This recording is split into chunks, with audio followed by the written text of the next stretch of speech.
So may restaurant pala talaga siya. Akala ko nagbibiro lang na mayroon, pero yan, meron siya talaga na may Octo Restaurant Guest Sky Viewing Lounge.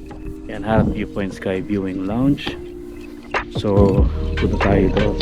Makikita nyo may mga restaurant, ano siya, chairs and actually wala na yung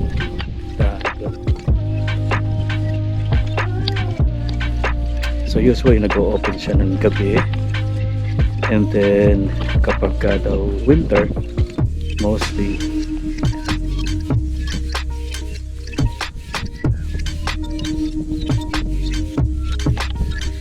ayun, tingnan nyo yung dinaanan namin kanina. And doon sa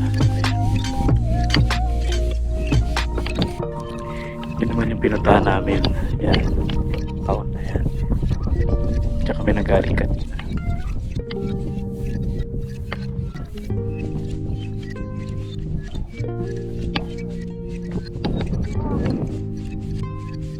Yan siya.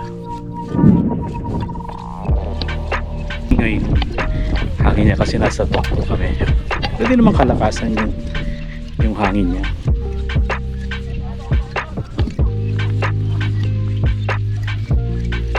Yan, punta tayo dito sa yan. So para makita natin yung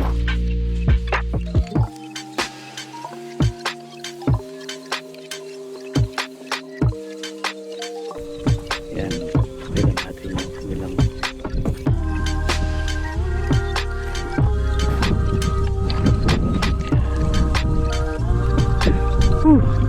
wala.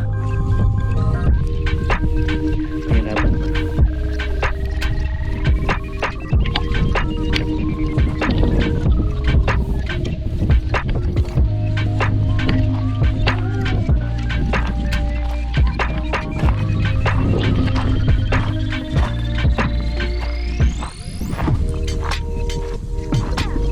Yan, dyan kami nanggaling kanina.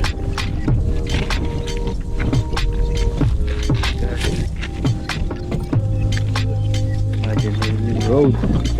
Ayun o yung road.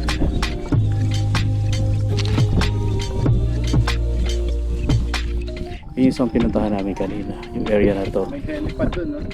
Yan, yung area na yan, ng mga mud. Dito rin tayo.